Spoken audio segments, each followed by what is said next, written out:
pathetic ass bitch, and he's a drunk. Now tell the truth on that. I beg you to come sit down. For real? You! Everybody wanna know? Yes, I did kill her! The shocking courtroom clips you just witnessed document the unhinged behavior of Mitchelle Blair. Take note of her insane outbursts, as you're about to see a different side of her in stark contrast to this public persona that she never wanted to reveal to the public. The following interrogation footage has never been seen before. Mitchelle Angela Blair, a 35-year-old mother of 4, appeared to be a dedicated and loving mother to the outside world. But a twist of fate revealed that not only was that a lie, but that she was also hiding an unimaginably disturbing secret in plain sight within her apartment. Mitchelle's lies came crashing down around her when she failed to pay rent for her East Side Detroit apartment. She was eventually served a court-ordered eviction notice. On March 24, 2015, a crew arrived at her apartment to carry out the eviction, only to find out that Mitchelle wasn't there. So they began moving her things out, including all of her furniture. In the living room, where the family spent much of their time together, the moving crew found a large white freezer. When the freezer was opened, to the movers' horror, all of Mitchelle's darkest secrets were exposed. Because of this disturbing discovery, they immediately called the police. Mitchelle was eventually found at a neighbor's apartment where she was hiding with 2 of her children, but the other 2, 9-year-old Stephen and 13-year-old Stoney, were nowhere to be seen. Mitchelle was arrested and brought in for questioning, where she shared the horrific story in graphic detail. As she was being led away by police, Mitchelle said to them, "I just want you to know I'm not evil. It was just an evil act." The following footage has been analyzed by a qualified team, including a licensed attorney and former criminal prosecutor, a licensed clinical psychologist, and a former licensed professional counselor. It's important to note that the police department made some redactions to the following footage, but we added context throughout for your viewing. In order to protect the identity of the alleged victim, we will be referring to him as Mitchelle's youngest son and by the pseudonym Alex throughout this case. Just water or pop or something? Coffee? If you guys have any Vaseline, just small bit. I got no Vaseline. Just water then. Just water? Dry. Can I ask you a question? Is any way my aunt could be in here? Mm-hmm. She was an ex-police officer. I just want her to hear it from me. She's here. We're talking to her. That's okay. Just have a seat, okay? We'll be right with you in a second.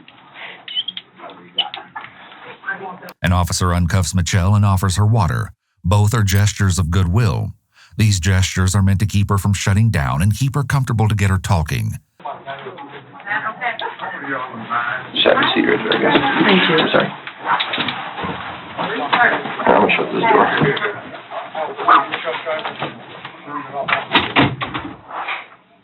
Mitchelle wears her hood pulled up, perhaps to hide from the situation and feel less exposed. The room is intentionally stark with nothing but a table and chairs. Mitchelle is very soft-spoken and cooperative. It's noteworthy that she was concerned about giving a message to her auntie. Mitchelle seems concerned to ensure that her auntie heard from her first. Mitchelle is left alone in the room for about 20 minutes. She scooted her chair back and moved herself further from the table, suggesting she's trying to distance herself from the interrogation before it's even started. While she waits, her hands touch her stomach, signaling that she may be feeling anxious and is seeking comfort, which is understandable for someone sitting in an interrogation room. She sits extremely still for several minutes, which may indicate that she's very focused and possibly preparing what she's going to say. Although some dismiss body language analysis as pseudoscience, it's used by the FBI and CIA during interrogations. When the CIA is interrogating an individual, they look for clusters of 3 or more indicators that occur in either quick succession or all at once. These indicators can be signs of discomfort or uncertainty in what the individual is stating, rather than indicators of deception. It's extremely important to note that you cannot detect deception through body language analysis alone. I love you. I love you. This is the second time she's whispered, "I love you, Alex," which is the name of her youngest son. She may be feeling worried about when or if she's going to see him again. Hello.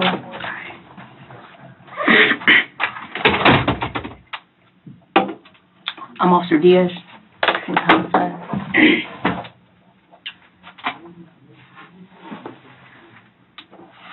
You doing okay? Got some water? Yeah. Okay. Did you eat today? Okay. Okay? Okay. I'm gonna ask you a couple questions, if you don't mind, okay? Can I ask you one? Sure. My aunt and my kids still here? You know what? I can't answer No, that I right can't now. see 'em. But I can find out. As soon as we're done, I'll make sure you know all that information, okay? I just really want to tell my aunt to her face, because I created a big distance between her, and she honestly never did anything but love us. And I created that distance with her so I can hide it. You get what I'm saying? Mm-hmm. So she thinks that I'm mad at her and don't love her. I'll make sure you And that's get, not the case. you just want to make things right. I just want her to know that for her. Okay. Because she loves me so much, she don't have kids. Okay. And Okay. to do that to her, and I remember her face. Okay. Let me, I gotta take care of this first, okay? And then you could tell me anything you want to take, but I got some, administrative things that I gotta let you know about, like your constitutional rights. The officer stops her as she needs to Mirandize her before she implicates herself, and without hearing her Miranda rights, any statement she makes may be inadmissible. The officer has Mitchelle read the Miranda warning out loud to show that she's literate. It's imperative that the officers make it clear that the suspect is Mirandized properly, which means they were both informed of and understood their rights before agreeing to waive them. Despite the police never making it seem this way, you're waiving serious constitutional rights, and the courts take this very seriously, so it must be done properly. Did you graduate high school? No. Up to what grade of schooling do you have? I want to say 10th, maybe. The officer is professional but not particularly friendly. She's a little gruff and serious, but that appears to just be her personality and not intentionally related to the interrogation. The station likely sent a female officer to speak to Mitchelle, as they may have felt that she'd be more open when speaking to another female. Do you know if my kids' names were released on the news yet? Ma'am, I've been in here, so I don't think the dad knows. Yeah, and I was trying to keep it. I gave them the number and everything. To who? To their dad. His dad, you know. Okay, I'm just gonna ask you some quick questions, just about you, basically. What's your first name? Mitchelle. M-I-T. M-I? M-I-T-C-H-E-L-L-E. The officer is getting background information to try to get her used to talking. Once a suspect begins talking, it's harder for them to stop. It's always important to begin with questions that they will be more open to answering instead of jumping right into the facts of the crime. This also helps to build rapport. The officer likely has most of this information already, but wants to get more specific details and also wants to get a sense of how candid Mitchelle may be. She may also be trying to ascertain her competency regarding criminal responsibility due to the nature of the crimes and the possibility that Mitchelle has mental illness. What color is your hair? Can you put your hoodie down? I don't have any hair. Okay. Dark brown. Okay. But you just put brown. Bring your hoodie down. Yeah, just leave it off. Yeah. Are you cold or something? No, it's just, look at my hair. You feel like you're sitting here with my head, you know. So you say, okay. I'm just so used to being. You have any body scars? I have tattoos. What's on your chest? Trust no one. What's it say? Trust no one. What's on your back? Something ridiculous. Like what? Is it wording or a picture? Wording. What's it say? I have to tell you. Yeah. I just show you. It's ridiculous. Okay. I mean, it's up to you. I got this covered up. Stephen Berry. Yeah. Okay. Okay. And right here. What's that one? Just the kids' names. This is it's for their dad's name, but I cross his out. Okay. Asking general questions that are easy to answer may help put Mitchelle at ease before the actual questions relating to why she's here begins.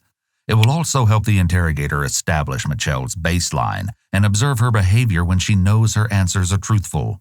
This will help her dissect Mitchelle's responses and body language later and gauge if she is being honest. The officer asks her about her tattoos. What someone permanently inks on their body can be very telling about who the person is.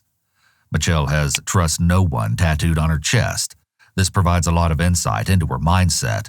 I typically don't like to make any definitive conclusions about tattoos because people choose words or phrases for different reasons. But it seems that this type of phrase might be significant. It could indicate that Mitchelle has had a tough past with a limited support system, or she's been betrayed by people close to her that she should have been able to trust. Mitchelle is embarrassed about the tattoo on her back, but still shows it to the officer, which proves she has a respect for authority and will likely continue to be cooperative. Do you have any amputations? No. Do you use any narcotics? No, what do you mean? Like drinking? No, like drugs, illegal drugs. No. I've smoked weed before. I have no idea where he is, his number, or anything. I don't talk to him, and honestly, I don't talk to my mother. Mitchelle is estranged from her immediate family, which is something that could indicate a problematic personality, or possibly a dysfunctional childhood or family life. It's likely that her support system is limited, which is problematic as she's a single mother with incomplete education, and she likely needs help. The lack of relationship with her parents could also indicate, like the trust no one tattoo implies, that she's been betrayed by the people she should have been able to count on in her life. I'm not acting. And how many sons do you have? One, I had two. Your daughters? I had 2 girls and 2 boys. What's your daughter's name? How old is she? She's 17. She stay with you? Yes. She got a phone number? No phone. She's here. Okay. You know. You got a boyfriend or spouse? No. What's your the father is that your ex-boyfriend? Yeah. So you have 4 children altogether? Yeah. None of them are in school? No. Where are your other 2 kids, Stoney and Steven? At my house. At the old house. Where in your house are they? Freezer. Who put them in there? I did. Mitchelle lowers her voice but bluntly answers. Her lowered tone indicates shame, but she says this with no real emotion otherwise. Freezer. She's forthcoming and appears to be willing to tell the truth right away, which is somewhat unusual in interrogations. Instead of blaming anyone else for putting the children in the freezer, she's taken responsibility for that part of the crime right away. When the moving crew first opened the freezer, they found a teenage girl's frozen body inside. She was completely naked and covered in frost except for a large black plastic bag that was placed over her. Her head was pressed against the inner side of the freezer wall, where there were bloodstains next to her face.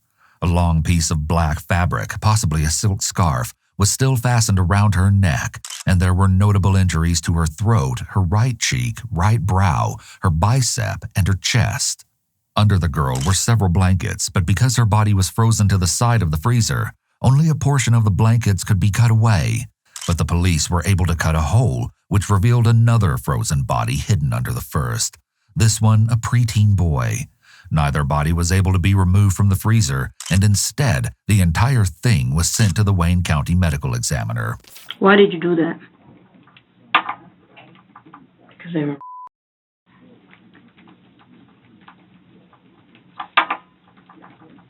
Along with the other thing. When you say they, who are you referring to?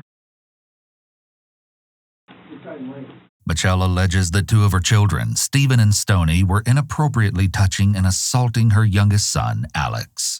It's important to note that none of Mitchelle's claims about Steven and Stoney have ever been substantiated, and her allegations could certainly all be fabricated. If this is true, this behavior is extremely disturbing, and why her older kids would do this to their sibling would need to be explored. Behavior like this shows signs of extreme trauma, mental illness, or is behavior that may have been done to them, as kids will often do to others what was done to them. It's extremely rare for children to assault their sibling without them being victims of this kind of abuse themselves, especially when they're this young.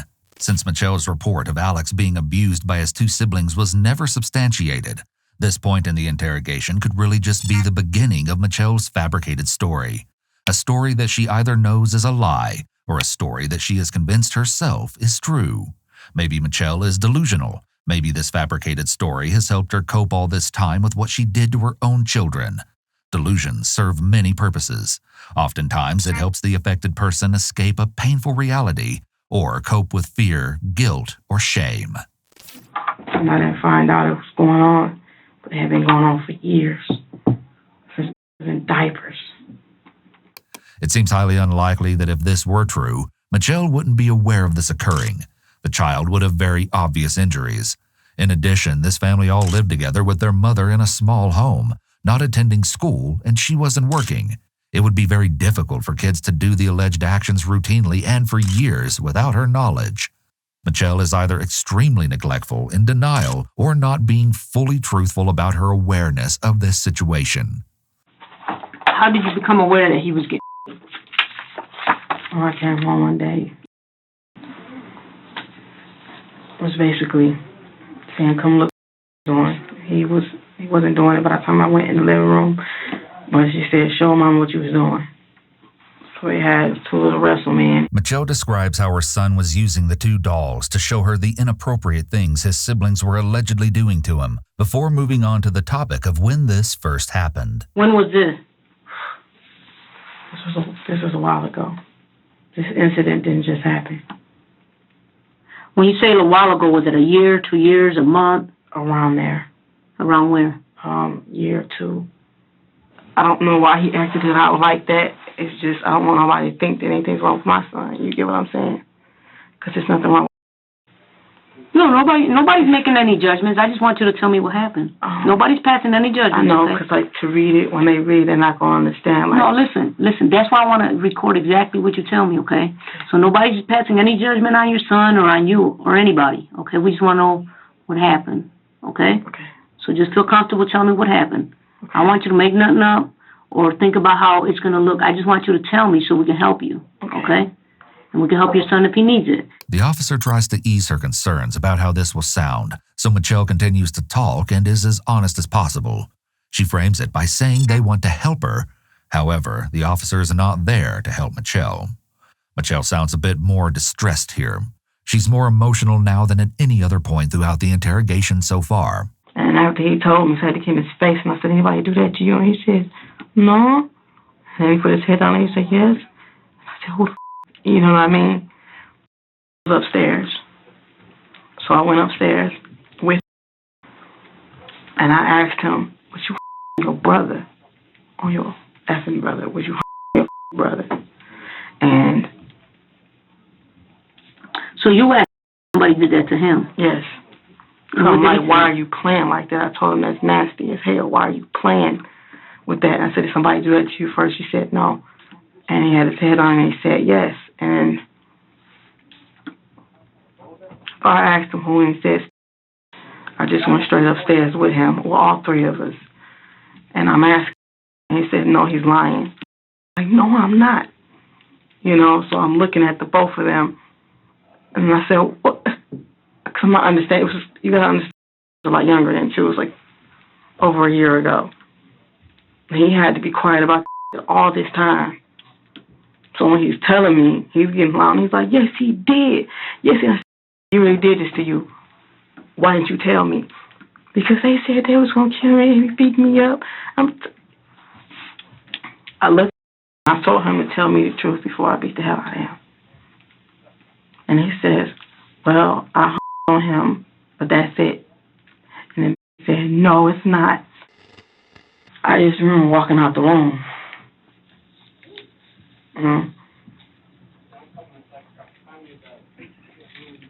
No, I mean, I remember everything else. I'm just saying, it's like, I couldn't say I wasn't like out of my mind. You understand? When do you think this was?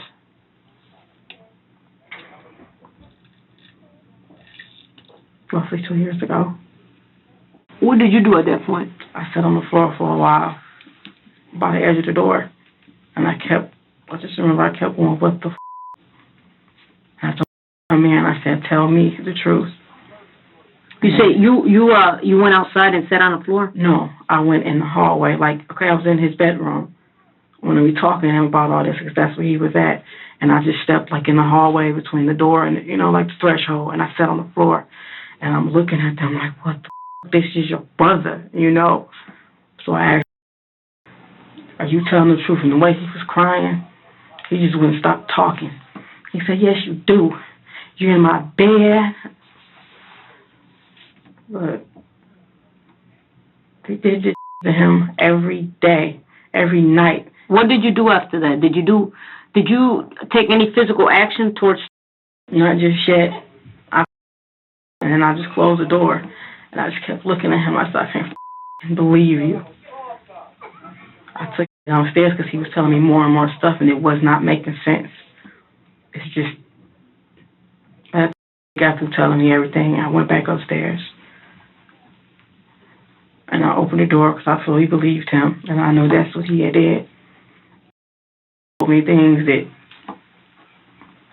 after finding out, now it makes sense. You get what I'm saying? It's like certain things, I'm like, what's wrong? Or he crying, or he fell off the bunk bed, and I'm fussing at him, take toys away from him. It's like I'm fussing he didn't even do. What did you do when you went back upstairs? I punched him.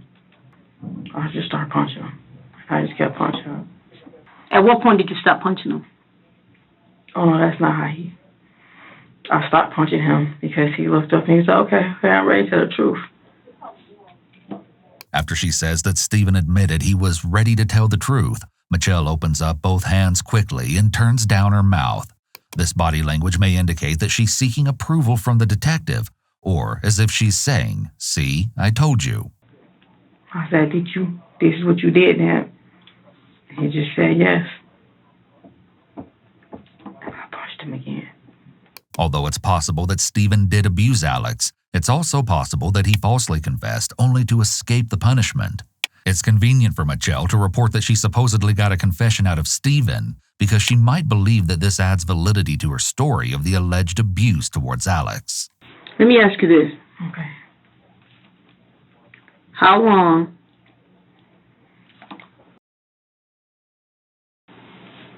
been in the freezer? 2 years. I want to say 2 years. You said almost 2 years or 2 years? I want to say 2 years. How long have you been in the freezer? About a year. She died when? On May 25th. Of what year? Last year? It would have to be. I'm just a blur. This was apparently her daughter, who Mitchelle stated died May 25th, but was unable to recall the year. Mitchelle then said that the other child was killed August 30th, 2012. Despite it all being a blur, she was ultimately able to remember the dates. It's shocking that no one reported either child missing and shows the isolation these children must have been living in for no one to notice they were missing for so long. Mitchelle must have been lying about where they were, or they had very little, if any, interaction with other people. One of her neighbors eventually came forward to speak with investigators, and she explained that Mitchelle told her she'd made Stoney and Stephen move away to live with their aunt because they'd been doing mean things to Alex, such as taking food away from him. As well, one of Mitchelle's friends was interviewed by police, and he stated that any time he asked about where Stoney and Stephen were, Mitchelle told him that they were upstairs in their room or at an aunt's house. According to Alexander Dorsey, the father of Stoney and Mitchelle's surviving oldest daughter, when he asked about Stoney, she also gave the same answer that she was living with an aunt. Apparently, these explanations were enough to keep people from asking more questions about where the two children were, because no one seemed to realize they were gone. How did you...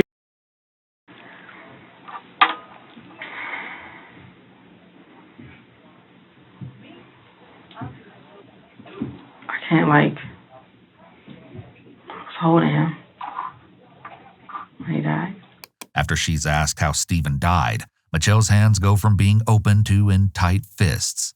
Generally, the more space between someone's fingers, the more relaxed they are.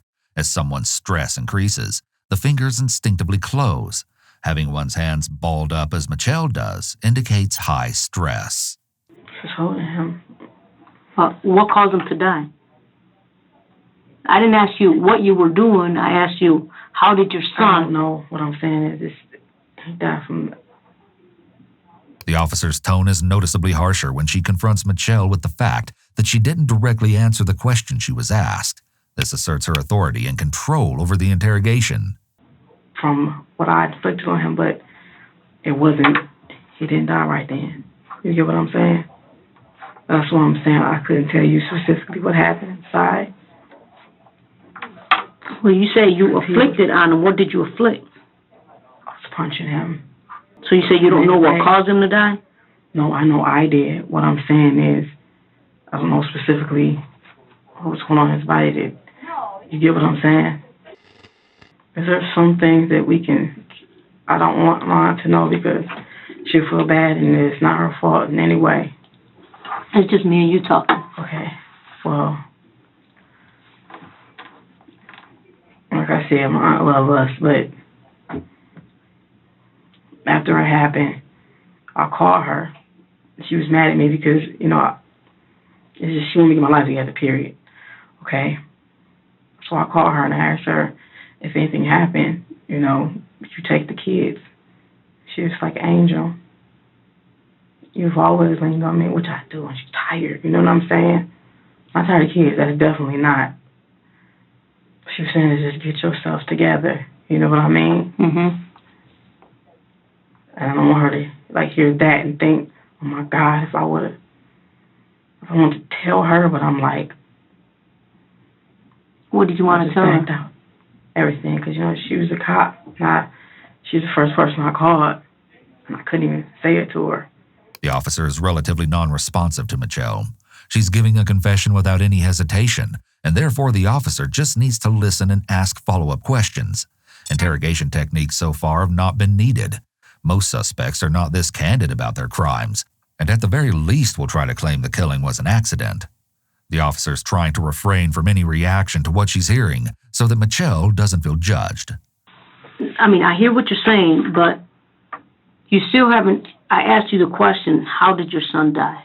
Okay, so you did something. I need you to tell me specifically what it was. So you just punched him?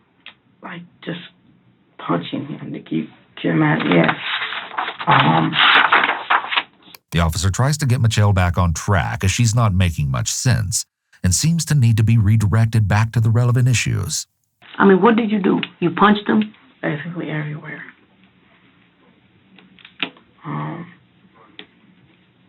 I choked him. With your hands? Yes. That's not how he died. What else did you do? I'm saying, you punched him everywhere, you choked him. What else? I mean, you want to come clean, right? You want to get this off your chest. It's just me and you talking. Okay, nobody's here to judge you. It's not about the judging, I know, it's just... It's painful. Is it painful to you? No, it's evil. It's evil what you did? Is it evil? Yeah. Okay, so you're judging yourself. When the officer sees Mitchelle freeze up, she tries to get her talking again by making it seem like this is just a conversation between the two of them. In reality, it's being recorded and will be shown to judges, lawyers, and jurors if necessary to obtain a conviction. The officer gets her to admit that what she did was evil, to show Mitchelle understands right from wrong. This is a legal requirement to be held criminally accountable for one's actions. Because I love them. You love them, okay. But what? Oh, man. That's how I feel, like, y'all know. Anybody who know me know about my kids. And it's like, and then turn around, all this time I'm keeping y'all away from everybody else. And it's y'all, it's like amongst yourselves. There's no other outsiders. There's no outsiders that ended up hurting y'all. And that's the one thing I've always been worried about in my life. Because that's what happened to me. That's why I don't talk to my mother. You know? They didn't do anything when shit happened to me. We're gonna get to that. But I need you to take it off your chest, and I need you to tell me what you did. You told me some stuff, but punched them. Like a bathtub, right? Hot water. Mm-hmm. And I did like this. And I stood him in there. In the hot water? Yeah. Now, He got right back out. Did you run the hot water first and then dump him? What do you mean? How? I grabbed him in the bathroom and I was still talking to him. And then I'm asking him, like, why are you doing? He said, I hate him. And it's okay. We're just talking about it, and I got the hot water on. And I'm still talking to him, but it's like I'm threatening him. And I didn't plan on doing it, but I did it. It's like, I can't explain it to you. So you turned the hot water in the bathtub? Yes. And if you don't tell me everything, and tell me exactly why, and just everything, like what you've been doing. Did you put him in the bathtub? I stood him up in there. You stood him up in there? Yeah. So his feet got really messed up. There was basically a rotation of that, punching him, just hurting him. He's skinny. How long did that go for? In total, after I found out, he was in there 4 or 5 days, and I made him stay in his room. I took him food because I didn't know what to do. So I called my aunt first to see, but I ended up, I guess, checking out, and I didn't tell her. She knew nothing of what was going on. Mitchelle admits to premeditation and how she harmed and burned her son over a number of days. She wasn't acting in the heat of the moment when she was informed about the assault, which makes her guilty of first-degree murder. This admission was only after the detective insisted and kept asking Mitchelle what else she did. He started telling me everything, He said he took his dad away from him. It's just a lot of things. Like, we talked for a very long time, and he just told me a lot of stuff, and I just had to go downstairs. The stuff that her oldest son told her may have been true. However, it's also quite possible that it was made up and was just his attempt to stop the torture. He may have felt like if he just admitted to his mother what she already suspected and believed was true, that she would stop punishing him. He'd already tried denying the abuse, but that didn't work, so he may have been trying another tactic in the hopes of getting a different result. How long after that incident does Stephen die? How long? Okay, so you beat him up the one day, right? And then 5 days go by, you beat him up again? No, because it's mixing. The hot water was the night before, the afternoon before. Mm-hmm. I was around 1 something in the afternoon. So are you telling me, because when I asked you what exactly did you do this? Basically, that day when I found out, I messed him up. He was still walking around functioning. Mm-hmm. He was just in that room. And then the more and more started telling me throughout the days and everything he remembers since he was eating Cheerios. The officer gets Mitchelle to admit he passed away after the extensive abuse to show she had ample opportunity to get him help if she regretted her actions, but she chose not to. And I've been calling around to see what to do when I asked the police. When I asked the police, when it's 2 brothers, I put it in the scenario as somebody else's situation. Mm-hmm. And if one brother was in the other one, can y'all take the little one to jail even though he's a minor? Why would they take the little one to jail? Not jail, but like juvenile. Mm-hmm. Calling the police suggests that she may have had some conflicting feelings about what she was doing. However, these doubts weren't enough to stop her from continuing. After hearing Mitchelle's hypothetical, the police should have at least come out to investigate the situation and speak to the children. A simple welfare check may have saved their lives. This case shows many flaws in the system. And sadly, this isn't the only example of a missed opportunity to save these children's lives. Back in 2005, the Michigan State investigated Mitchelle for allegations of child neglect.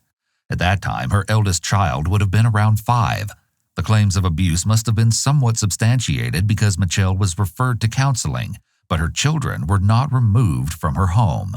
Oh, I'm trying to get a timeline here, because you do these things to him, right? How long do you do these things? You assault him, you put him in the water. How many days go by before he dies? I want to say no more than a week. The officer goes back over the entire story Mitchelle is told to solidify her story and make sure it's clear and the timeline is explicit. When things occurred, it's important to show premeditation and to show the long and serious suffering her children endured. Mitchelle sits in silence as the detective continues writing. At this point, she's sitting with her head down. Maybe the emotional exhaustion of the interrogation is starting to really set in. So you said the first day you punched him several times. The second day you didn't touch him. No. But the third? The second day I was like throwing up and I had been drinking vodka, like from the first day period, and I basically couldn't get up. You say you was throwing up? It's like when I get up, maybe I would have went back in there, but... Did you say you were throwing up? Yeah, the only reason I didn't go, honestly. Only reason I didn't go back in that second day, because every time I got up, I'm throwing up, and I'm sick, and But then the third, the fourth, and the fifth day, you continue. The following days, you continue to assault them. Is that correct? Drinking. But did you continue? Yes. Okay. What did you do? The same thing? I was going back for just punching him, basically, and choking him. Typically, when these sorts of horrific crimes occur, the perpetrator is often under the influence or had been using substances close to the time the crime occurred. She also said she was throwing up the second day of the abuse, and the only reason she didn't continue abusing her son the second day is because she was feeling sick. Yeah, and it was like, this is how it went, like, I'll talk to him for a second, and he'll say something, and I'll start punching him. And I'll stop, and then I'll start talking to him again. And then it was like no answer he gave was... Who witnessed this? Stoney. And who else? Was downstairs, but she witnessed. Stoney and... Yes, well, he was downstairs, but you mean me doing this to Steven? Yes. Yeah, she saw me punching him. Saw you punching him? Yes, both of everybody. It wasn't the first day, though, because I had told her to go downstairs with the girls, but at one point, yeah, they did. Everybody saw that. Mitchelle now admits to someone witnessing her assaults on her son, which will be useful to corroborate her admission. If the witness was a minor, she'll also be charged with endangering the welfare of a minor. A child witnessing abuse is extremely damaging to them mentally and emotionally. At what point do you put Steven in the freezer? Because he died. When I came back in the room, he says, I just throw up. Say that again? So when I came back from him, he says I have to throw up. So I walk him to the bathroom. He didn't throw up, and he says I have to poop. He didn't poop. So I just took him back in the room, and he laid back down. And his breathing was sounded weird. It was just, and I put my hand right here on his chest, and his heartbeat was like, it was crazy. I put my ear up to it, and it was like, and he's just like, he's going like this. So he was fading out? And I tried to do CPR on him. You tried CPR on him? I tried. While he was still alive? No, when he started looking like that and started doing that. So did he stop breathing when you tried CPR? No, he stopped before that. So he stopped breathing and you tried to do looking CPR? At him and he's going. Okay. And I didn't hear it no more. So I'm just looking at him like, oh my God. And then, like, the food I had gave him, I had to feed him, actually. He told me his stomach hurt and he didn't want to eat. And I'm like, you're going to eat, you know. This was the night before. He said, have some pizza or something like that. And I'm like, no. I actually told him, you can't have no pizza. So I'm giving him a little healthy choice. The smart choice is beef stew. Now, I just know I was trying to do it, and I smelled it. I saw carrots. Is this the beef stew? I saw it. Interestingly, Mitchelle appears to be especially triggered by remembering the smell of the beef stew. Smell can be an important part of memory. Mitchelle has appeared detached while recalling most of what she did to Steven, but the sensory experience of this specific memory may have been difficult for her to push away. Her hands reach up toward her face, which is likely an adapter behavior signaling stress. At that point, he stopped breathing. Yes. And what did I do? Yeah. I just closed the door and sat there with him for a while. So you didn't try to give him CPR, or you did? Oh, after he was gone, after I'm like, after this happened. Okay, so he stopped breathing at some point. Started to get. Did you ever give him CPR? Yeah, I'm like, I don't know how to do it, and I never. So you never did give him CPR because you don't know CPR. What do you mean? You told me that you gave him CPR. You're not listening in. That's what I'm asking. I want you to tell me. Okay, it's like when I went to blow in his mouth. That's what I'm saying about the soup. Mm-hmm. Right on his nose. So I took it as, you are still breathing. So I'm doing like this. And then I heard something, I'm like, that's right. You know, I'm like, get up. Yeah, up. When I'm doing like this, it's making, I can't explain it. It's just making, you know. The officer is now trying to ascertain whether or not Mitchelle made any efforts at all to save her son's life. Did you call for medical assistance? After he died? No. After I stopped trying to do that, I just said yes to wall, and I was just looking at him. Why not? Why didn't you call for somebody? I was scared. How did Stoney die? My kids. Stoney, I meant to do it. Excuse me? With Stoney, I meant to do it. Like with Steven, I can't even say it was an accident, but it's not. If somebody dies from what you do to them, then it's that. But Stoney, I did mean to. Mitchelle admits that with Steven it was an accident, but she verbalizes awareness that Steven died because of what she did to him. Her actions show at minimum a complete reckless disregard for his life. She also admits she meant to kill Stoney and therefore has implicated herself for first-degree murder. Once she'd already killed one child and gotten away with it, killing someone else may have felt easier. After she admits that she intended to kill Stoney, Mitchelle looks away and then looks down, putting her hand on her face. This body language likely reflects that she was feeling guilty and didn't want to see the detective's face while she was making this confession. After you finished holding him, what did you do with Steven's body?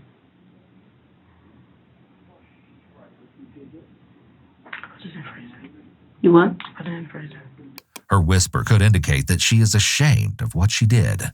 Did you do anything? You just put him in the freezer? Did you put some clothes on him? What did you do? You just put him in the freezer as he was? Well, he had this Paul Frank's blanket that he really like a lot. So I just wrapped. You wrapped him in what kind of blanket? It's like Paul Frank. You know, the monkey Paul Frank on kids' clothing or... That was his favorite blanket? Paul Frank? It's like, you know, it's a name brand, has the monkeys on it, and it was a big comforter.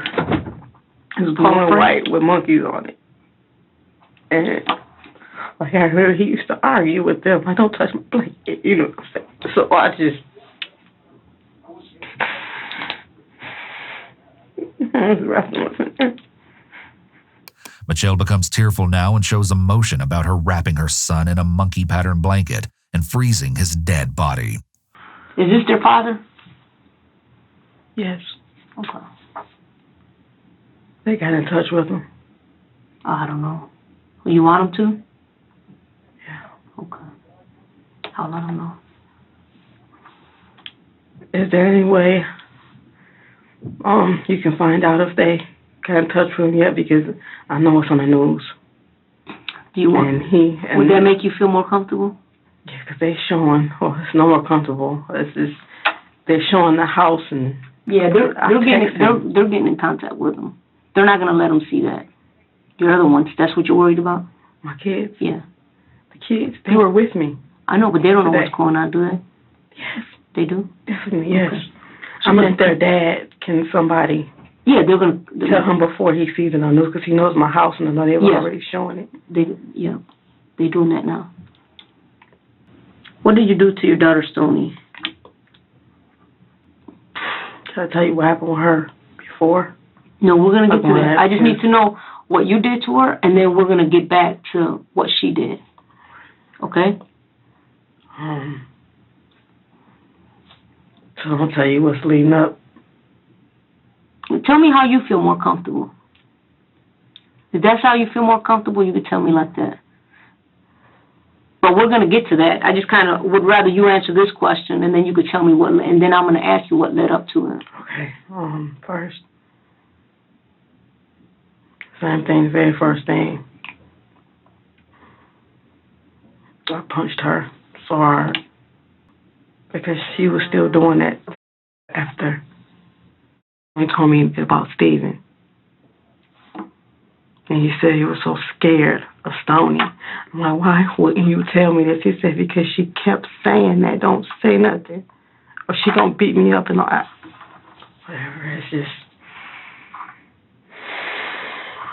So I found out 9 months later that she had been still doing this after Steven.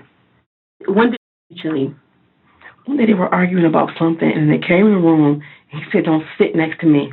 I said, stop acting like that to her. It's your sister. He was like, oh, I don't want her to sit next to me. She didn't mean to me anyway. And I said, mean how? He was like, she used to kick me like this. I'm like, so why you never tell me? Then he started saying my diaper. I don't know. I'm like, what do you know, it started off with Stoney. And he ended up telling me Stoney was doing that to Steven first. See what I'm saying? And I looked at her and I'm like, you sat here. We talked. We all talked to Steven together. Mitchelle expresses more disdain for her daughter Stoney as she claims she continued to allegedly assault Alex after she killed Steven for doing the same thing. This is why she feels more justified in killing Stoney and freely admits she did so intentionally. It's possible that Mitchelle felt very angry with herself for punishing and killing Steven after she found out that he may have been a victim first himself. You end up telling me Stoney was doing that to Steven first. It does seem unlikely that if this was true, Steven never admitted that Stoney allegedly abused him during his days of torture. So let me get this straight. So you're saying that when you told you that Stoney used to kick him and said something about his diaper. Yeah, he said something about his diaper. How do you get those two things out of? Because I don't see in that. What do you mean? Okay. Wait, what do you mean? Told you that Stoney used to kick him. That's what I'm saying. I need to go into how it came out. Okay. Because they did not only just him. They was taking his food. It sounds petty. They blame things on him. But I fussed at him, but it wasn't him. They take his food. Even at school, Steven would get up and go grab his food. I'm like, y'all, I get $700 in snaps every month. Y'all eat. It's like you steal. When you see him in the hallway, you take jabs at him. The officer asks Mitchelle how exactly Alex told her that Stoney was assaulting him. Well, he started talking about, say we're sitting on the edge of the bed, and then we're talking. And I looked at Stoney because after it happened, I told them, so if y'all did anything, I will hurt you. And they're like, we wouldn't hurt. You get what I'm saying? So we're sitting there. He started talking about his diaper. And I said, when did Stoney kick you? He said, she kicked me and I rolled. I said, as big as you are? He was like, I was little. He's talking about way back. It's somewhat surprising that Alex recalls what occurred to him when he was still young enough to be in diapers, unless he wore diapers for an extended period of time, which could be the case. There may have been some kind of strain in her relationship with her oldest 2 children before Alex made claims about being abused. And he's talking. It's like he felt confident. He's talking, he's telling me everything, and it's like I don't know what to believe. I know he's not lying because he's just going. Okay. I'm about to get to it. So when I said rolling, what do you mean rolling? How she roll you? You're big. She kicked the hell out of you like that to make you roll. And he says, I was little. She used to push me over with my cups, and then she took my diaper off. And I said, what do you mean take your diaper off? He said, remember when I had the diapers and you could pull them off right here? She take my diaper off. She touched my butt. And I'm sitting here like, I just remember I felt hot as hell. Here it seems like Mitchelle is describing how her uncontrolled anger and rage starts to build to a point where she doesn't think, she just reacts. This is typical of people with severe anger management issues. They go into blind rages and do things that they later regret. This moment of getting hot is likely similar to what happened when she harmed Steven prior to his death. I just remember I felt hot as hell. Still, this doesn't explain the murders entirely, because we know that with Steven, the abuse went on for days. Blind rages are usually only momentary, and the person eventually comes to and realizes what they're doing. Mitchelle had time to realize what was happening to Stephen and either stop the abuse or get medical help for her son. Needless to say, there's definitely plenty of evidence of premeditation here. And it was like, and Mom, and she did that nasty stuff too. I said, what nasty stuff? And I'm looking at her, and I just walked straight up to her. She said, nasty stuff. And I walked straight up to her, and I did like this, put up against the wall. I said, what the did you do? I looked at her, and I said, tell me now. So you grab her, she's still breathing because you're asking her questions. Yeah. And then what happens? Do you squeeze tighter where she can't breathe? What do you do? After he told me that, it was she just slammed her. So you grabbed harder? Not grabbed. I just got it. I already had a good grip. So I did like this. You sling somebody down. Tried to say what he said. I just threw her down. I kicked her. She got up, was backing up, and I asked her, oh, have you been doing this to him too? And she was like, yes. If she was doing that to Stephen? Yes. Did you do this? I'm looking at her, and then that's what kind of me up because Stephen was always an arm baby. People was like, he hangs on your shoulder. Sony? She said yes, because he was right here telling everything basically. Mitchelle admits that she choked Stoney while she confessed to the alleged assault. This makes it hard to judge how reliable the confession is because she would have been fearful for her life at the time. At what point do you kill Stoney? I hit Stoney in the head. With what? It's like a little stick. What was that? It's like a stick. Mitchelle takes a few long pauses before responding, which isn't her normal speech pattern. She struggles to say that she hit Stoney on the head, or maybe she hesitated because she was trying to remember what happened.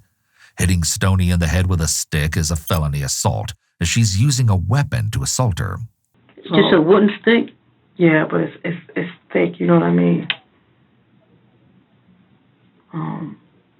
About this long. So I had it in my hand like this. And while I was talking to her, and I'm looking at her, and I'm just asking you, why did you do it? Tell me the truth. And she just came out. She was like, hurry, him. I couldn't. So I'm hitting her in her head, and I'm like, he was a baby. How big was it? About that big? About this. It was blue. I just started talking to her for a minute, and she was just quiet over here, and I just turned around and looked at her, and I went back to her. And I punched her again. I'm not just talking about once. I mean, I just, same thing. So he tells you some more stuff, you punch her, and then you tell her to go to her room? Yes. No, I didn't just punch her once, though. You know what I'm saying? It went on for a while. Mitchelle offers details that the officer doesn't ask for. This shows that she feels justified about what she did. Instead of minimizing her behavior as most suspects do, she clarifies to let the officer know it was more severe. She was up in her room for like 2 days. I wouldn't talk to her.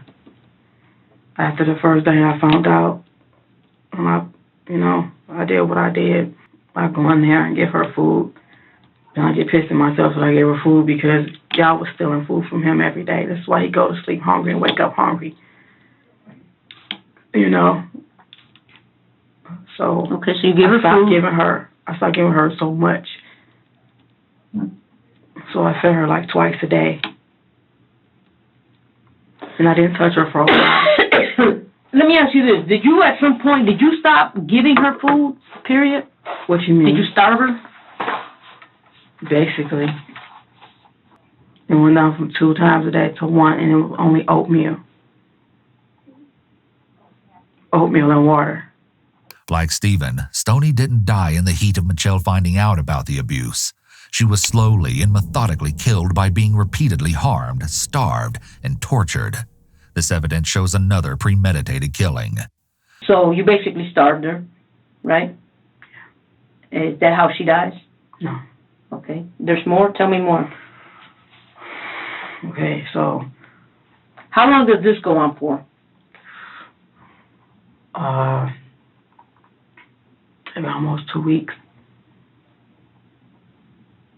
But the hitting wasn't. Just a starvation? I You said did just 2 mess weeks? her up that first day. Huh? I did mess her up bad that first day. She was still walking around, and I don't know if I was functioning, but I take her little food up to her, and I even go up and I sit in the corner and I just talk to her and I look at her like, we talk for a second, like, I just keep saying, how did you do this? And I just talk about all of us and what we were supposed to be like, and I just leave the room. This again shows Michelle's depravity, because just like with Stephen, she went from talking to these children, which is something that's done when a person is in a more calm and rational mental state, to then inflicting abuse that ultimately killed the children. This is what I'm trying to get to him, trying to tell her, give me a hug, say, you don't love your brother, you can't tell him that. She says he's retarded. He heard her say that. He's retarded. He's annoying. Yeah. And she just went, oh. She cried because I wanted her to give him a hug. And I said, you don't love him? And she was like, no.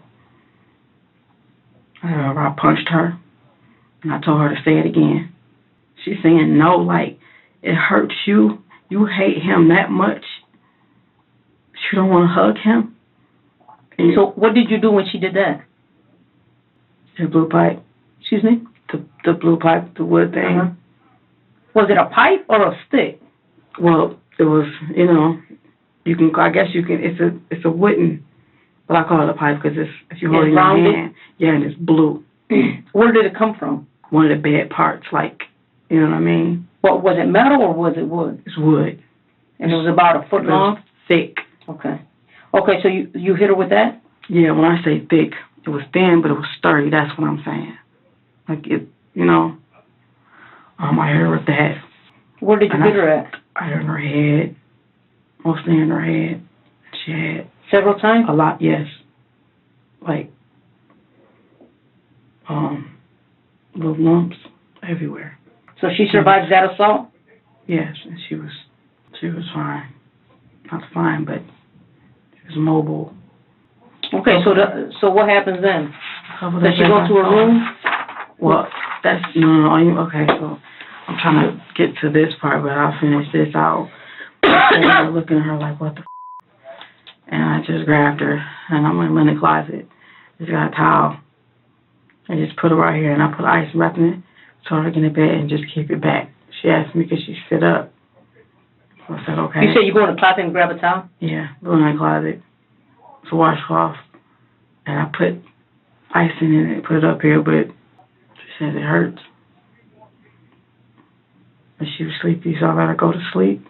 I know I told her to go to her room.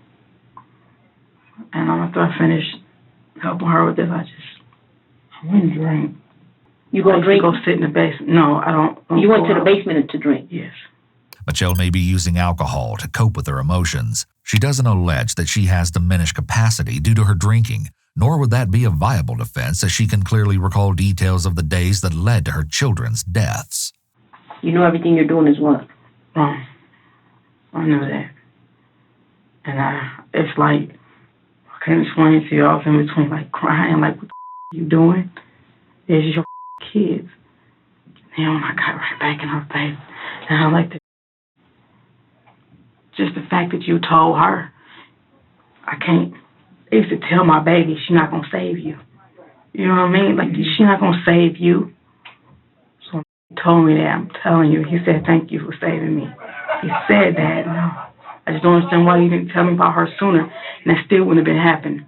Michelle clearly understands right from wrong.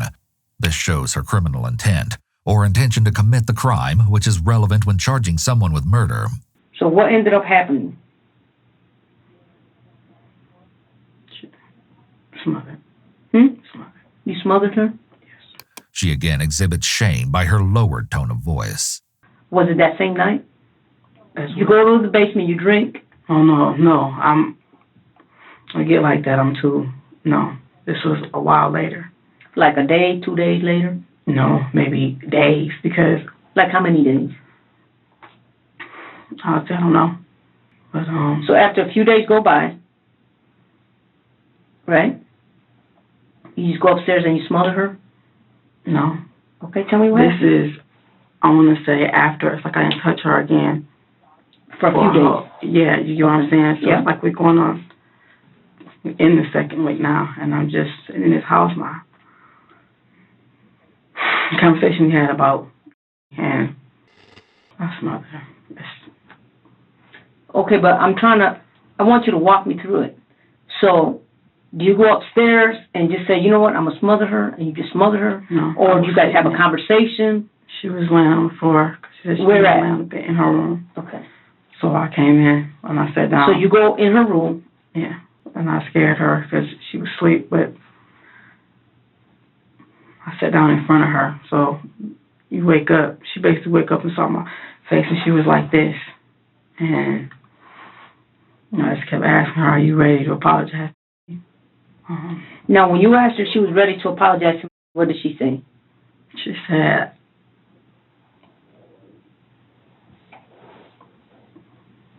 there's nothing wrong with my son. That's all I know. Nobody's saying what's wrong with your son. What did she say, though? When you said, are you ready to apologize to what did she say? She doesn't want to apologize to him. So she said no? Yeah, but it's like, it wasn't a flat out no. It's like, I am sorry for doing it to somebody, but you're not sorry for doing that to him? This is what I'm saying. Like, what did she say? What did she say? She just looked at me. So she didn't say went nothing? like this. Stoney doesn't do that. She's been hard to get answers out of. She's like, you know, and I'm like, Stoney, are you so she never said apologize? No. She was saying no a couple days before, and that's what she kept saying no. So I'm like, are you ready to apologize to him? She just said, I'm sorry for doing it to. How are you not sorry for your brother? She said she was sorry for doing it to what? No, I misspoke. Not for doing it. She said, I'm sorry for doing it, period, to somebody. But you're not going to say you're sorry for doing it. If the whole abuse story is in fact some sort of delusion, and if Mitchelle does have a history of being abused herself, then this scene that Mitchelle is describing almost seems like she's trying to elicit that apology for herself. It's possible that Mitchelle may have been having conflict with Stephen before she murdered him, and possibly also with Stoney when she targeted her. The conflict could have been related to other issues, and this may have triggered Mitchelle to choose Stoney and Stephen as the guilty ones. Since her claims of the abuse towards Alex weren't confirmed, it's important to consider the very likely possibility that Mitchelle wasn't really defending Alex. It's very possible that this tragedy that occurred in Mitchelle's home was the result of long-standing child abuse inflicted by Mitchelle onto her children. When childhood abuse is chronic, and when the parent inflicts severe forms of abuse that cause serious injury to the children, there's a risk of the parent one day going too far. The abuse can easily turn deadly, which seems to be what occurred with Stoney and Stephen. It seems that Stoney's death was more so a direct murder, unlike Stephen, who died as a result of the abuse. Maybe because Mitchelle felt that what Stoney did was worse than what Stephen did. Plus, she later learned that Stephen had been allegedly abused by Stoney, so this caused Mitchelle to see Stephen as a victim like Alex and like herself. So you punched her? Yes. More than once? It was basically really fast. I punched her. She actually hit me back. You know what I mean? Because I punched her so hard. Well, she reached up and she hit me back, so I slammed her on the ground. And I'm holding like this. She looked up and she was like, I didn't mean to do that. It was like a reflex. And then it's like the part is, Stoney always had a problem with fighting. You know what I mean? So it's like I had a whole lot of feelings at once. I don't even think understands, but like I was actually kind of proud of her for actually hitting back. Because I've been fighting for them all my life, yo. You got these kids hitting you and doing stuff to you, or try to fight you, and you won't hit back. And I know it sounds up, but I was actually proud of actually hitting back. If this is true, it's very surprising, as most abused kids would be afraid to retaliate in this manner against someone much bigger than they are and who has control over their basic needs. It's especially surprising given that Stoney already knows her mother is capable of murdering her own child. It appears that violence was not only normalized but encouraged by Mitchelle. According to her own report, Stoney hitting back was the moment that Mitchelle smothered her. This is purely speculation, but it's possible that in a way, Mitchelle was relieved that Stoney fought back, because that gave her an excuse to end the days of torture and just kill her. This was the day. And it just kept going. And her shirt, it's a black shirt. I just picked it up and I put it on her neck. She really fighting back, you know what I'm saying? When you say put it around her neck, what do you mean? You tied it, or you held it, you choked her? I put it on her neck, and first I was in front of her, but as we tussling, and we both fell, cause I'm heavier, you know, and I'm holding it, but that's still not what did it. And yes, I did tie it, because before I got up, I remember I tied it. And she got up too, and of course was backing up for me, trying to get away from me. You say she didn't go in. We're still in the room, and she gets up. After, yeah, she gets up and was backing away, and I grabbed the bag. Okay, you grab a bag. I just. And you put the bag over her head, or you just put it in her mouth? No, I held it over her. You what? I did both. I didn't put it in her mouth. I held it over her nose. At first, you know how you.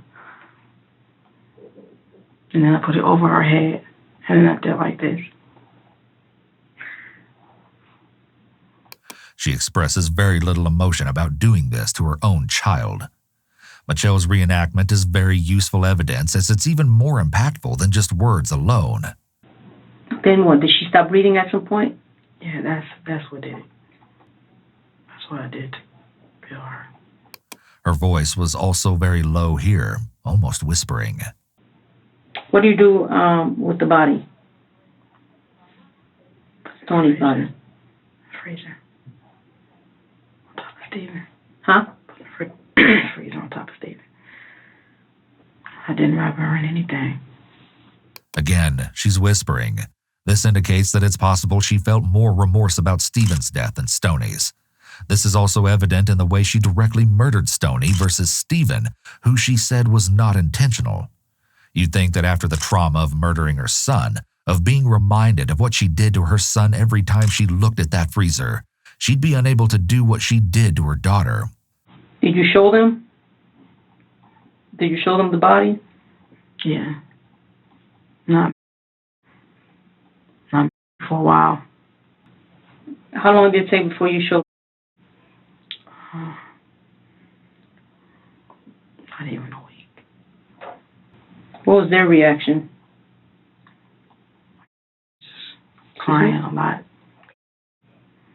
She's just crying a lot. It was looking like he didn't say nothing. He was just looking at me, and he started crying. I asked him, "Why you crying?" He said, "You're gonna be in trouble." And I just told him, I know I am. He told me God didn't like that. He don't like none of that stuff. That was his words. God don't like none of this stuff. It's surprising how forthcoming Mitchelle has been about killing her 2 children, as the detective has been somewhat standoffish during the interview. The detective has leaned back away from Mitchelle and makes little eye contact as she's writing notes most of the time. Mitchelle has appeared mildly frustrated at times when she feels like the detective isn't understanding what she's trying to say, but she still kept talking. Many other people would not have opened up under these circumstances. It's possible that Mitchelle really wanted to get everything off her chest. She may have wanted to make sure her side of the story was told, especially regarding the alleged abuse of Alex.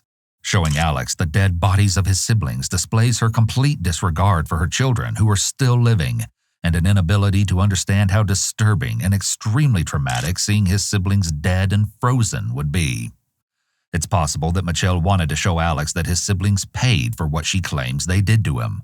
On top of that, the fact that the freezer was in a main area of their home would have meant there was a constant physical reminder to the living children about what happened to their siblings.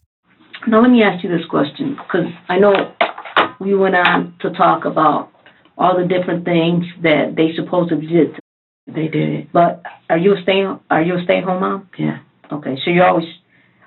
How much time do you say, like, how much were you? How much and time do you me up, you know? No, because I want you to tell me how, because you're pretty much always with them. It's like, you're always with them. So yeah. At what point does this happen that you don't know, have no idea? That's why I sat there and kept asking them, like, Stephen will do this to me. If he says, Mom, can we go upstairs and play? We want to play with our toys. And I'm like, no, sit down here and watch a movie with us.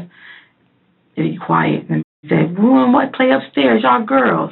And then came from Stephen. This is to get him upstairs. Then you hear a big ass boom.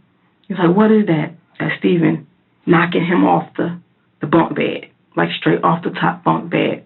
I didn't know none of this till after that, but it's like they're brothers. Like, it was like, y'all girls, I don't want to watch this movie, or can we play? How many rooms in your house? 3. Are you sure? What do you mean? How many rooms you got? Bedrooms? Yeah. 3. The detective may be trying to get her to recognize the big hole in her story. When would her older kids have had the opportunity to abuse Alex if Mitchelle was always with them? Did you, when I told you that, did you ever try to seek any type of help? No. Why not? If I did, I would have to leave them.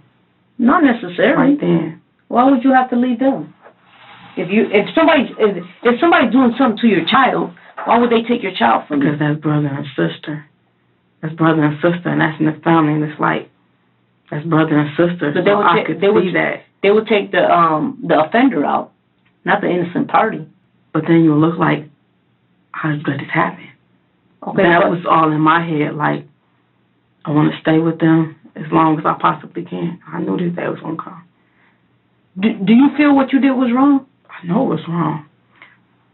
What do you think your punishment should be? It's wrong should be? In the eyes of God, okay? In your eyes, I'm asking you, not in the eyes of God. In your eyes, do you feel like you did what you had to do? I didn't have to do that. It was wrong. Mm-hmm. Look, I don't want to say yes, but my son told me I saved him. Michelle's emphasis that Alex said she saved him shows that she may not think what she did was wrong despite understanding it's illegal. On the other hand, it's possible that she's lying that Alex told her that she saved him in order to justify what she did. By doing this, she can portray herself as Alex's hero. Let me ask you this. Do you think your son has a problem? No. Because you said that throughout this interview. Because this is what had me so scared. You told me several times that your son doesn't have a problem. He doesn't. So why would you bring that up? Nobody's accusing him of having a problem. Because that scares me. And how you read it back, it's like, yes, those are my words, but just to hear it like that, I don't want people to think, this is my biggest fear. When I'm gone, people are going to be unfair to me because y'all are thinking like, oh, he got to be crazy. Somebody done, his brother and his sister, he crazy. I don't want people to shun their kids away from him, for him to not have friends. Her concern about what other people will think of Alex is delusional. These concerns are also extremely minor compared to the things she had him endure by killing his siblings and showing him their bodies. Yeah, did school ever inquire about them stoning like attendance, you know what I mean? And basically I dropped them. And actually I told them I was moving. So that's how I was able to drop them. I went up to the school and I was talking to the teachers and I actually wanted to tell. I started going into it and someone told me to stop. But I was telling one of the teachers, hey, what had happened and the security guard, but I didn't tell them that I did anything to them. I just, I'm dropping them. Try to see what we can do. I told them I was moving out of state. with my brother. Children are not legally allowed to drop out of school until between 16 and 18, depending on the state they live. In Michigan, it's 18. Give me 1 minute. What I need you to do, in the meantime, I need you to start reading these. These are the questions I asked you and the answer that you have answered. If I misquoted you, or if something... Stephen, yeah, I get to that. That's how I thought it was, and that's why I asked you, and I have it down here. If there's something here that I misquoted you, let me know, and we'll fix it, and I'll initial it. Okay, start reading that. I'm gonna step out for a second. I'll be right back. Okay? It's like a lot of other things. Oh no, we're gonna talk about it. I just want you to start doing this while I don't want to give you all this. We're gonna get into all the things that you want to tell me about. I mean, I guess the important stuff is also... Excuse me? Important stuff is also, I guess... No, it's all important. We're gonna get to it. Okay, just give me 1 minute, and then we can continue this. Just give me 1 second, okay? The same way you see if my aunt has... Yep, I'm gonna go check on that right now. Could they possibly still be here? They could. Let me go find out, okay? Are you allowed to tell... I know. What do you want? Just tell them I love them. Yeah, sure. My kids. Yeah, of course. Okay. Just give me a minute. Okay? You need anything? Drink a little bit of water. I'm back in like 2 minutes. I just can't hold this like this no more. It's like... I understand. I'm gonna come back to it and get it off your chest, okay? The officer steps out and allows Mitchelle to read over her answers. This is done so that later she can't claim she misunderstood the questions, or the officer fabricated her answers and didn't write what she actually stated. Obviously, the tape can also confirm what was said.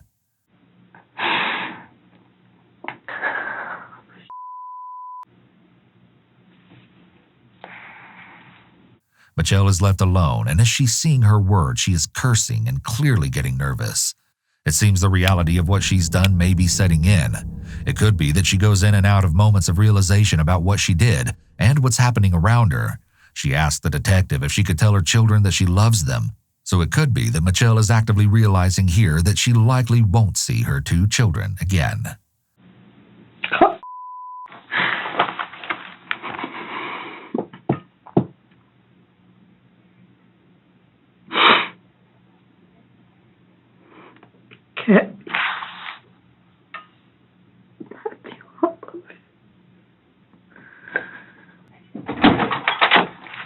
Let me see that for 1 second.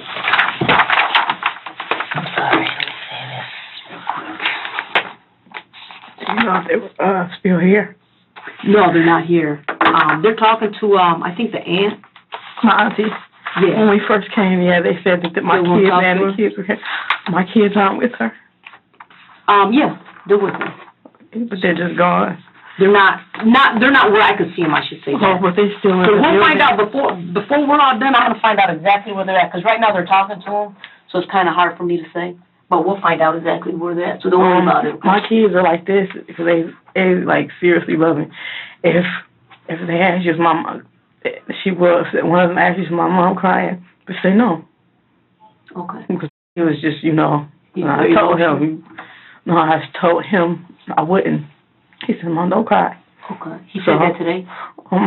He's always said that, and he's telling me, he's always telling me to be a big boy. So he said, you'll be a girl. And I was like, I'm trying to. I can't push the shit. Boy. I'm going to be right back, okay?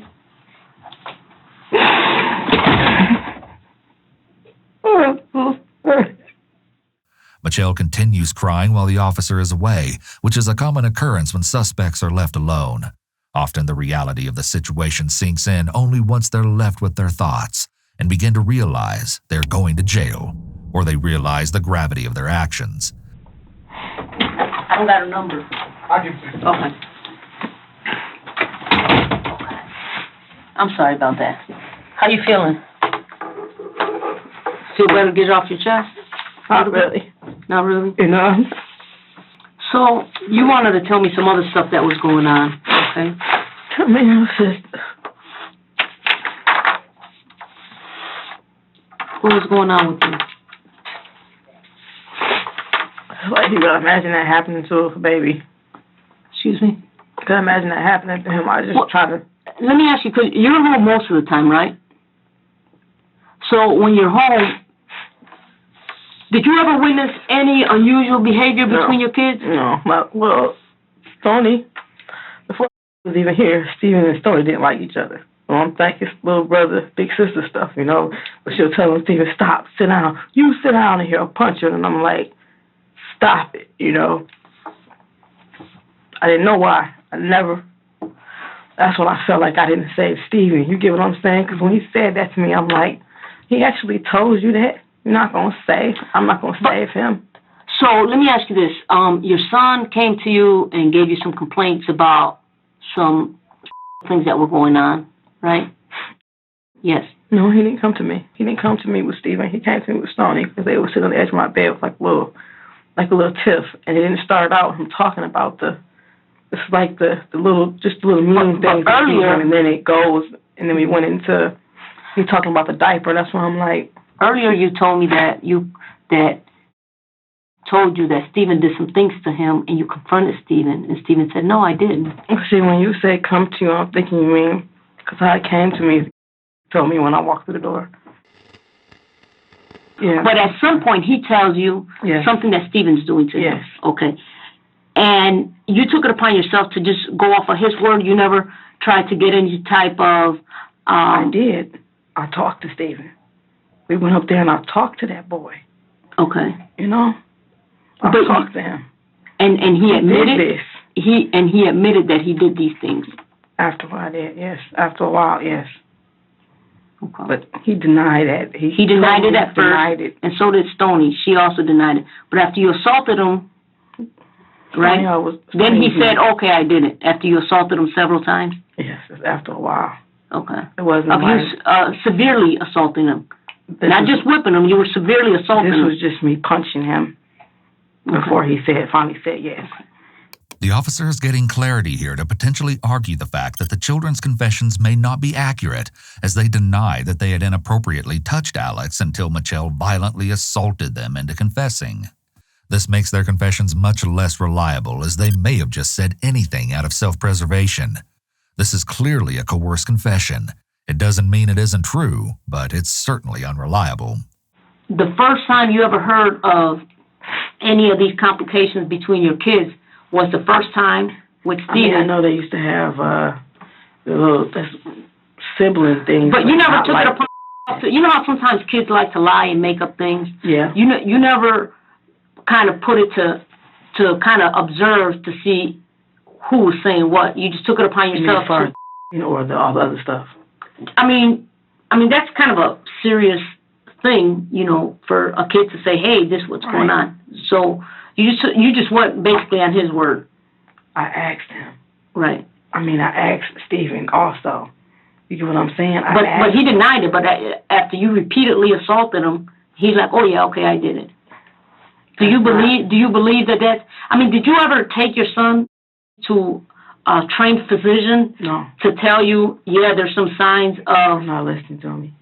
Well, I'm trying to... They did that. You did that? They said they did that. Even... Who did that? They did that to him, Stoney and Steven. And I'm sitting here, and I was even talking to Stoney, and I tell her to tell me things. It was like, "Oh, yeah, and I forgot to tell you that, Mom." It's like they did that. And I'm not accusing you. I didn't just go like, but listen. Mitchelle appears unable to recognize that Steven may have only told her that he abused Alex because she was assaulting him. She feels like she got the truth out of him. In her mind, Alex is telling the truth. She already made the decision a long time ago that she believed him 100%. It would be too painful to let herself waver now, because that would mean she would have to face the fact that she killed her 2 older children for no reason. Obviously, this is assuming that Mitchelle didn't just fabricate the entire abuse story in an attempt to excuse and minimize her actions. It's important to keep in mind when analyzing this case that all 4 of these children were likely being abused in some way for a long time. When listening to the details of the case and watching Mitchelle's confession, it might be easy to assume that this was just a horrible incident. However, in these rare instances when parents kill their own children, it's almost always the case that the parent had been abusing the children for a long time. before the fatal incident.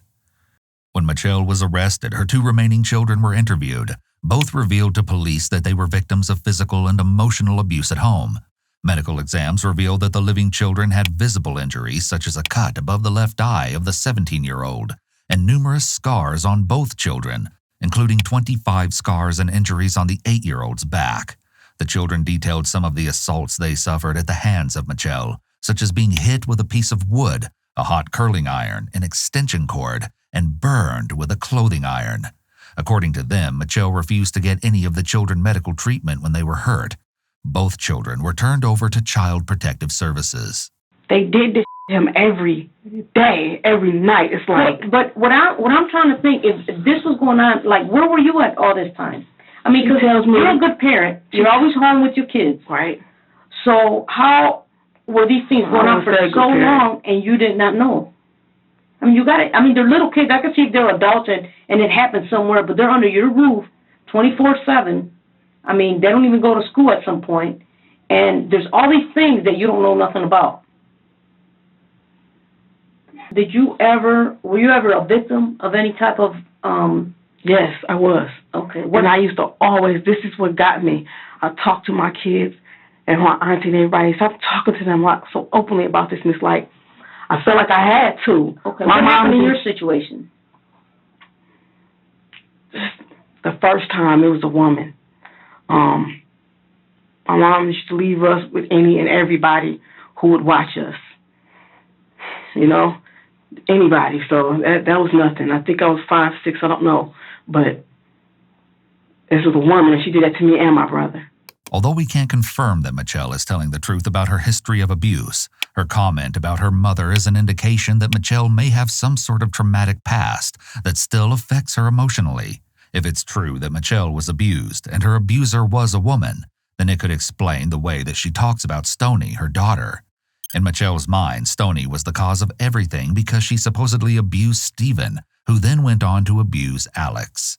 Since there was no confirmed abuse occurring between the siblings, it's a possibility that Mitchelle may have fixated on Stoney because she is female, and Mitchelle still feels intense anger towards her female abuser. We don't have information about Mitchelle's mental health profile, but there are definitely some signs pointing to the possibility of her suffering from psychosis. In a psychotic episode, a person can become paranoid, even targeting their own children. Sometimes victims of abuse repeat the cycle and become abusers themselves, especially if they never got help or support after the abuse. So let me ask you this, because you have 4 children. Okay. Did you have any favorites? What do you mean? Did you prefer one more than the other? Or did you love them all the same, in your opinion? I loved them all the same, because all of them had different personalities. It's just, those are my kids. I'm just asking because some people say, oh, this is my favorite because he's the youngest, or he's my favorite, he's the oldest. But as far as you go, you love them all the same. Yeah. You didn't prefer one over the other. What do you mean prefer? Like one was closest to you, you know. You know, you always got the one that's kind of distant because maybe they want to be with their dad, or maybe they look like their dad, or for some reason they're just distant. And then you always got one that's closer, who always wants to be next to you. We were all, that's all we did. That's why I don't understand.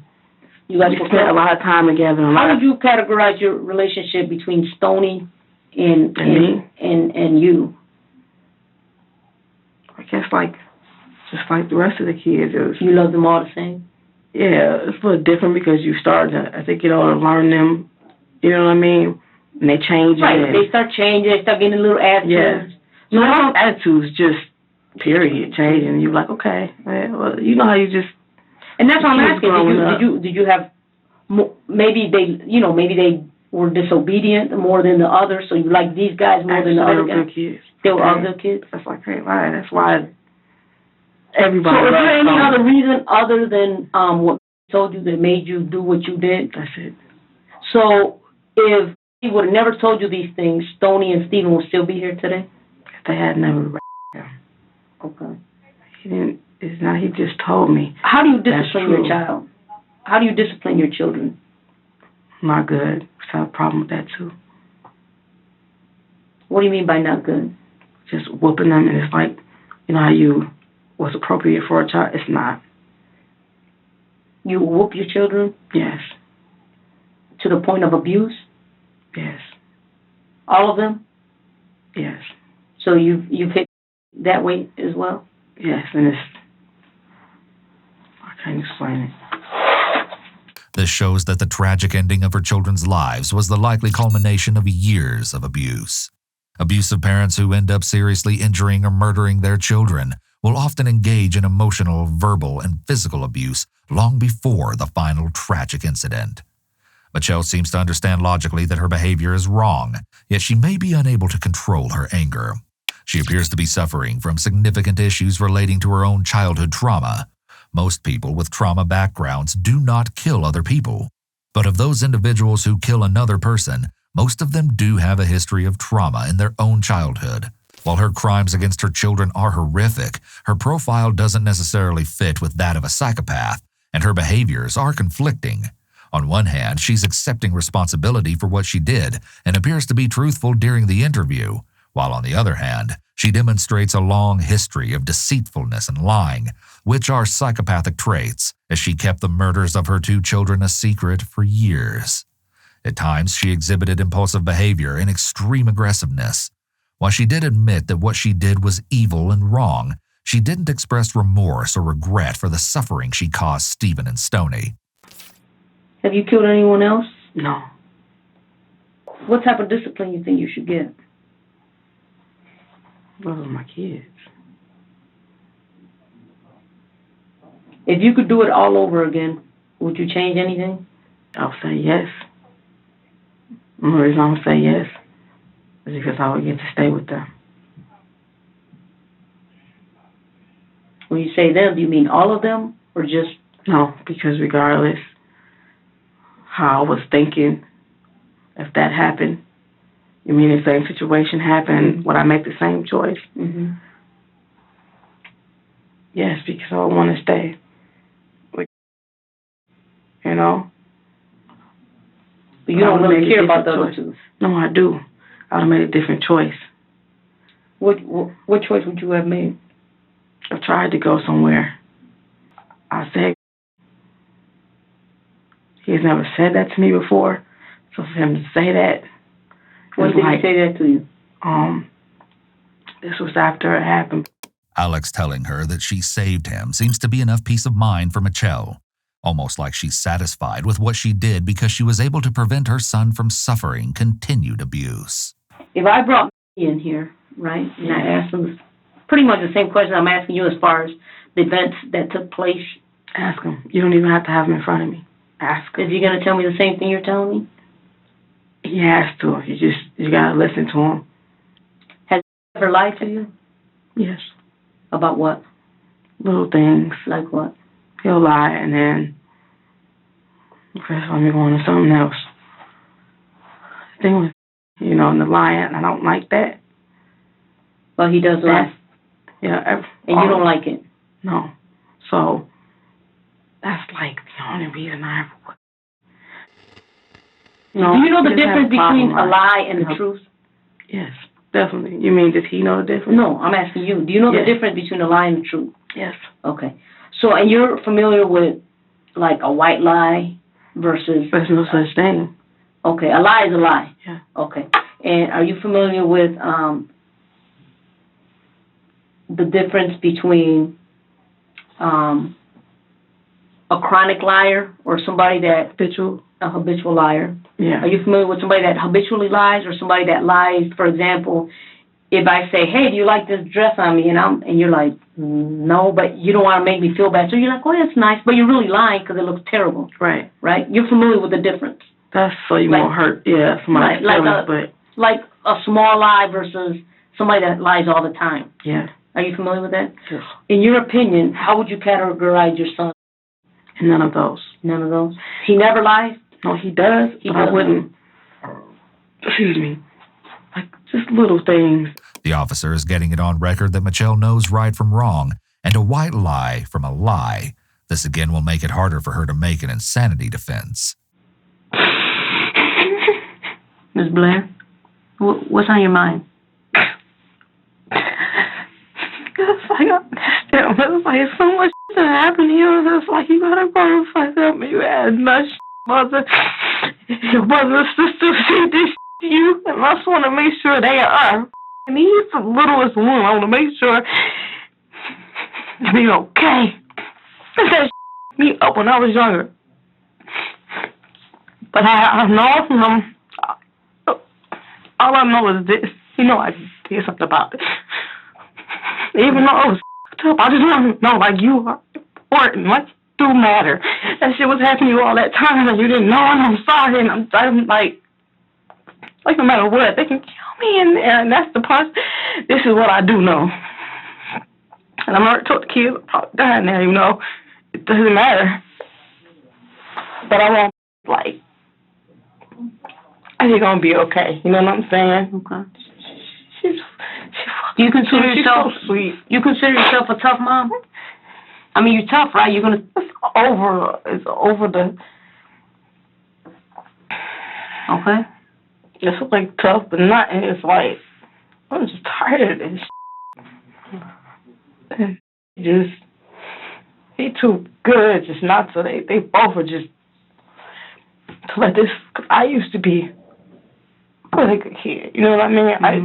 I tell my daughter all the time, I was just like you.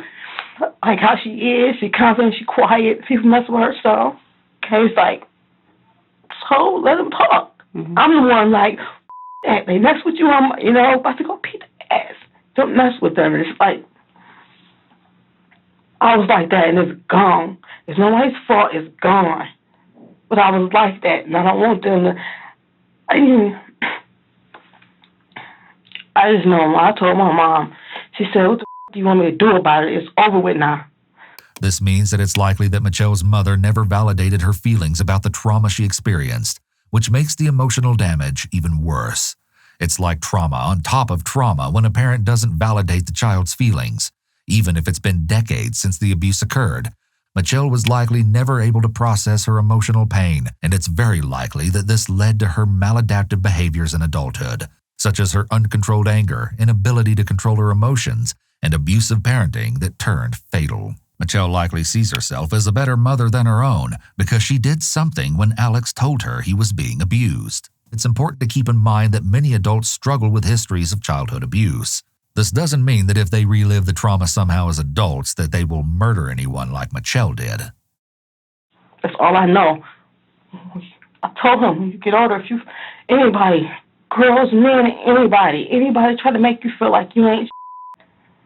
Do you see what I did for you? That's not. That's because well, I'm gonna find out once you finish reading. I'm gonna find out where they're at, and that way you can, feel secure that they're in good hands. Okay. Okay, but I need you to look at that statement to make sure that everything's accurate. Okay. And then we'll go from there. I already know. Okay. What I sound like. I know up.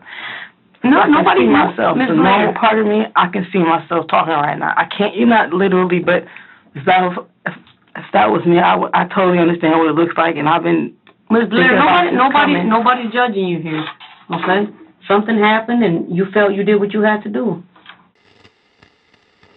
No matter what or what everybody think, I hope you don't take that when he gets older and go crazy with it. I just want him to, and I would try to explain to him, you don't hurt people. He told me, God's not happy. He doesn't like stuff like that. I said, guys, I know. And I told him I'm going to hell. Period. That's what happens. Sometimes you can't lie. You can't fight with people. If people call you stupid, if people call you this, it's like I'm trying to cover bases with them. You just let it go because you know you was important.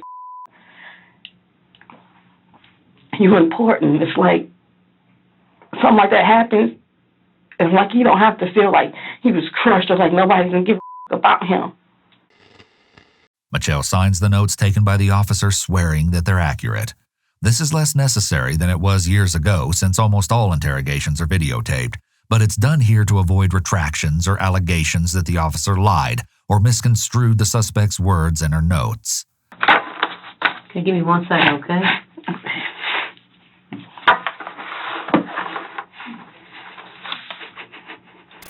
Following the interrogation, Mitchelle was charged with 2 counts of first-degree murder. An examination of the bodies revealed that 9-year-old Stephen died from blunt force trauma and what was described as thermal injuries in 2012, while 13-year-old Stoney was killed in 2013 from blunt trauma to the head.